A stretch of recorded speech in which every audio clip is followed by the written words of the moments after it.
2:47. Gracias. ¿Qué tenemos en la música, señor Gómez? Seguimos disfrutando a Chamín Correa y sus hijos con esto que se llama Si no te hubiera sido. A ver, tenemos un problema en el teléfono para que le subamos, dice el licenciado Waldo, nos está reportando.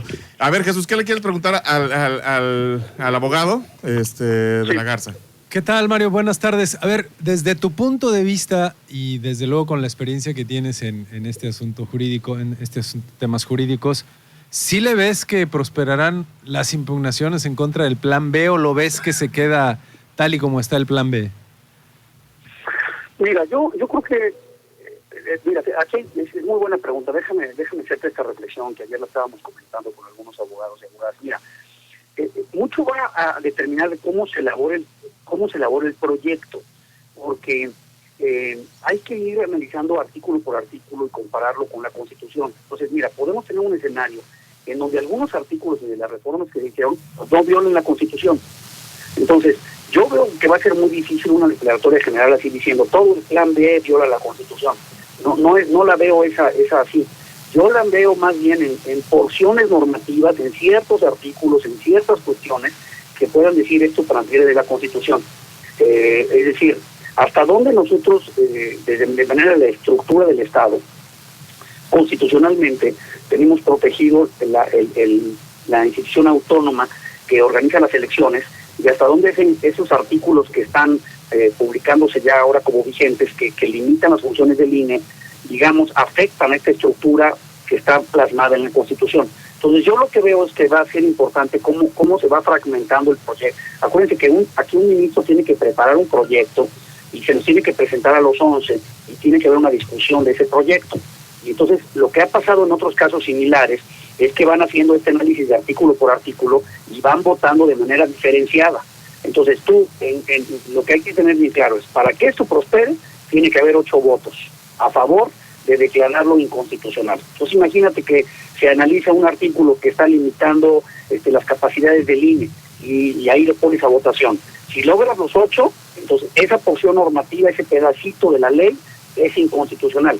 No quiere decir que todo el Plan B sea inconstitucional. Entonces vamos a ir viendo cómo se elabora el proyecto, cómo hace esa segmentación de artículos para ir analizándolos, cómo se los presenta al Pleno y cómo el Pleno lo va discutiendo. Ahí lo que decíamos, ¿verdad? Va a ser muy importante también la ministra Presidente cómo organiza el debate y cómo lo va llevando. No sé si se acuerdan, en algunos casos Saldívar, les quiero platicar, acuérdense del caso en el de si se juzgaba o no los presidentes, ¿se acuerdan? A los expresidentes. Sí. Ahí Saldívar la jugó magistral en cómo fue modulando la votación y luego hizo un receso y luego se volvió a discutir y luego la llevaba perdida y la volvió a enderezar. O sea, es que ahí el cómo organizas el debate y cómo vas viendo cómo se van dando la decantación de los votos también es bien importante, ¿no? Entonces, yo creo que hay varios momentos, ¿no? Cómo se elabora el proyecto, cómo se le presenta a los demás, quiénes se van a decantar por el presidente ya sin ninguna reflexión. O sea, si Yasmín se queda en la corte, pues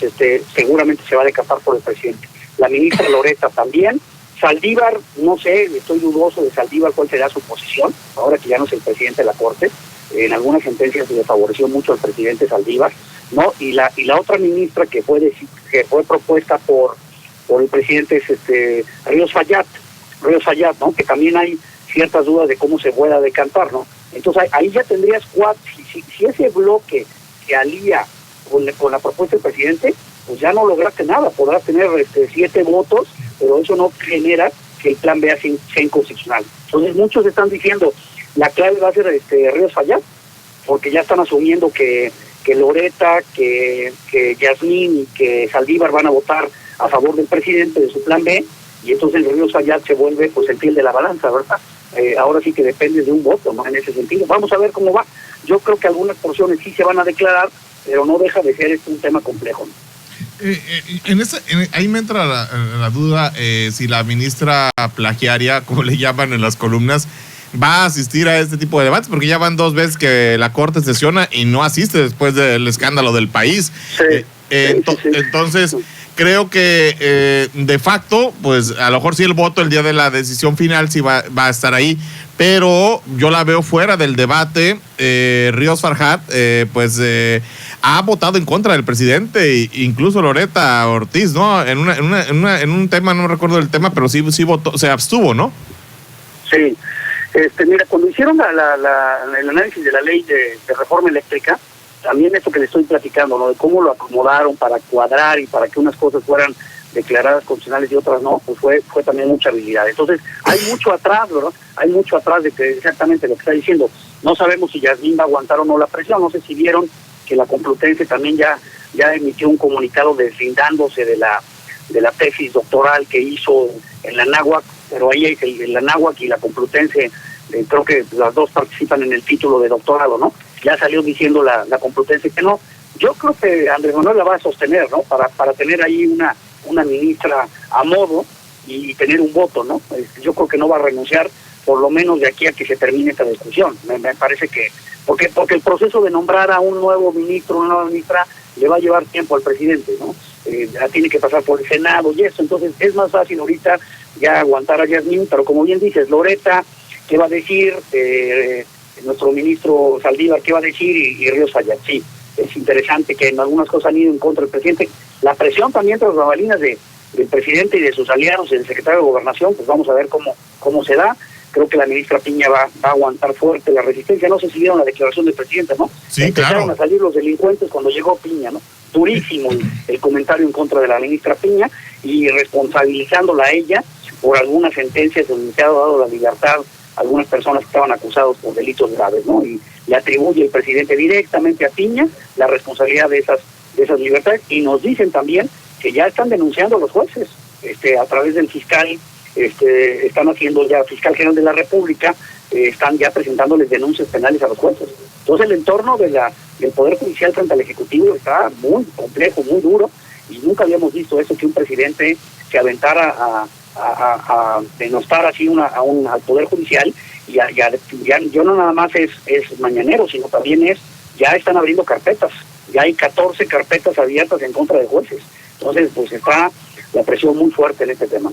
Esa es la proyección, eso es lo que me llama la atención de la proyección que hace sobre 7 votos tal vez a favor, por así decirlo, y pues los que faltarían haría la diferencia 1, pero pues a reserva de las presiones que seguramente vendrán de aquí a allá, ¿no? Digo, eso me queda clarísimo que así será, ¿verdad? Sí, seguramente el presidente va a utilizar todos sus recursos para presionar a todos los ministros que pueda. A ver, abogado, para terminar, nos preguntan posterior, ¿se puede adherir o buscar otro esquema de defensa si fuera a favor de quienes sí presentaron lo del tema de la ley de comunicación social? Sí, me estabas diciendo tú, mira, el plazo ya venció, ya no lo pueden presentar ahorita, ya está vencido el plazo. Sí. Ya los municipios que no lo presentaron ya no. No se pueden adherir, ¿no? Esto es individual, cada municipio tendría que haberlo hecho de forma independiente. Si no lo hicieron, déjame decirlo con mucha claridad, la ley ya está vigente y la ley pues, la van a tener que cumplir. Inclusive hay un transitorio, que es importante comentarlo, que les impone una obligación. Digo, estamos hablando de los municipios, pero aplica para cualquier ente público, ¿no? Pero lo estamos enfocando a los municipios. Dice el transitorio, a partir de la entrada en vigor, que fue el 28 de diciembre, los municipios tienen 120 días para modificar sus presupuestos y para aplicar el 0.01% a propaganda. Entonces ahorita ya les está corriendo ese plazo para modificar los presupuestos y decir, oye, nos íbamos a gastar 10, ahora nos vamos a gastar 1, ¿no? El 0.01% de muchos municipios de San Luis Potosí pueden ser 100,000 pesos, o sea, para que vean la reducción que se viene. O sea, y como también decías, el otro tema de los medios, no va a ser tan fácil porque tú, como medio, con esa limitación presupuestal, pues digamos que el contrato también podría caer dentro de una ilicitud, ¿no? Estás contratando, o te están contratando y te están pagando con un dinero que está fuera de una norma jurídica. Yo también creo que, como bien decías tú, en el tema de medios tampoco es tan fácil. Y no es tan fácil de decir, oye, a mí contrátenme, ¿no? Bueno, pues aquí hay unas normas que están vigentes, que están estableciendo estas restricciones, y que también pudiera haber una responsabilidad para los medios, ¿verdad? Por el uso de este dinero de forma ilegal, ¿no? Yo lo veo bien complejo el asunto, y y pues sí, muy pocos municipios se presentaron controversias. Esa es la realidad. Para terminar, es el 0.1%. Punto 0.1. Punto 0.1%. Punto 0.1, no es el 1, no es el punto 1, es el punto 0.1%. Entonces tú tienes que agarrar el municipio de Valle, voy a poner un ejemplo, ¿no? Sí. Oye, ¿cuál es el presupuesto total que tiene para el 2023 el municipio de Valles? ¿Cuánto es? La cantidad que te salga por punto 0.1%. Eso es lo que se pueden gastar en propaganda.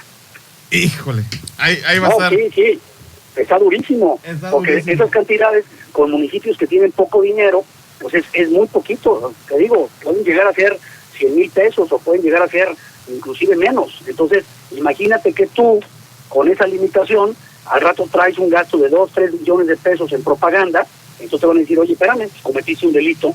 ¿Por qué? Porque tenías una norma que está vigente que te dice que no te puedes gastar el dinero y te lo gastaste. Entonces eso se llama malversar fondos públicos y está tipificado en el Código Penal. No, sí tiene muchísimas implicaciones. No lo están viendo en su justa dimensión y yo creo que se puede venir inclusive como una herramienta también de ataque político, ¿no? Entonces empiezas a buscar quiénes se han gastado más dinero y empiezas a atacar por ahí. Pues, abogado José Mario de la Garza, su eminencia, pues como siempre, muchas gracias por habernos dado esta magistral disertación jurídica. Pues le agradezco que nos haya tomado la llamada para haber hecho este panorama. Pues, abogado. Hombre, un abrazo. Yo siempre encantado. Invítame más seguido o invítame ya presencial para que también me invites a comer. Claro. ¿Eh? Claro, y sirve que le damos seguimiento a los casos que me lleva. Claro que sí, los abrazo con mucho cariño. Un abrazo, abogado. Un abrazo. Gracias. Es José Mario de la Garza, pues ya lo escucharon, abogado y presidente de la Fundación Renace. Vamos a una pequeña pausa comercial, regresamos. Solo una breve pausa y seguimos con la información del fin de semana en elsavalles.com Radio. Periodismo diferente.